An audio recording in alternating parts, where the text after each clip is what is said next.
बाबा खूप बोर होतंय, काहीतरी नवीन फ्रेश ऑर्डर करा ना. माझ्याकडे एक सरप्राईज आहे. स्वाद गोकुळचा आस्वाद परंपरेचा गोडवा नात्याचा गारवा आनंदाचा गोकुळ आईस्क्रीम सोबती प्रत्येक क्षणाचा गोकुळ आईस्क्रीम.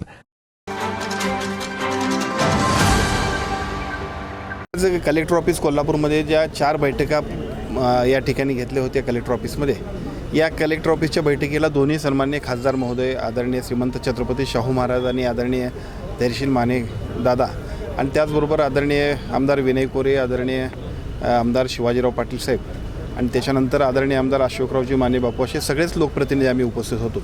विशेषतः पहिल्या बैठकीमध्ये कोल्हापूर जिल्ह्यामध्ये ज्या पद्धतीनं सह्याद्री व्याघ्र प्रकल्प जो आहे त्याचा कॅरिडॉर वाढवणं आणि त्या कॅरिडॉर वाढवण्याच्या माध्यमातून वाघांची संख्या वाढवावी आणि त्यांचा मुक्त संचार वाढावा यासाठी कॅरिडॉरची निर्मिती करण्याचा एक प्रकल्प किंवा त्याबद्दलचा एक प्रस्ताव केंद्र शासनाकडे पाठवला आहे. या प्रस्तावाची कल्पना लोकप्रतिनिधींनाही नाही आणि तिथल्या जनतेलाही नाही.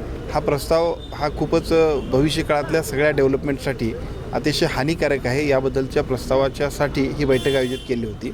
आजच्या बैठकीमध्ये सर्व लोकप्रतिनिधींनी एकमुखानं सांगितलं की या प्रस्तावाला आमचा विरोध राहील आणि कुठल्याही परिस्थितीमध्ये पब्लिक हिअरिंग घेतल्याशिवाय अशा पद्धतीचा कुठलाही प्रस्ताव त्यांनी सादर करू नये, अन्यथा सर्व लोकांच्या नागरिकांच्या रोषाला त्याला सामोरं जावं लागेल आणि त्याबद्दलचं एकमत करून प्रोसिडिंग करून केंद्र शासनाच्या सर्व संबंधित यंत्रणेला आणि त्या विभागाला आणि त्याचबरोबर राज्य शासनाचे मुख्यमंत्री असतील, वनमंत्र्यांच्याकडे सुद्धा आजच्या बैठकीची प्रोसिडिंग देऊन कोणत्याही परिस्थितीमध्ये सह्याद्री व्याघ्र प्रकल्पाचा जो काही कॉरिडॉर असेल तो वाढवण्यामध्ये सर्व नागरिकांचा विरोध लक्षात घेऊन त्यांचं पब्लिक हिअरिंग घेतल्याशिवाय हा प्रस्ताव सादर करू नये अशा पद्धतीच्या सूचना दिल्या.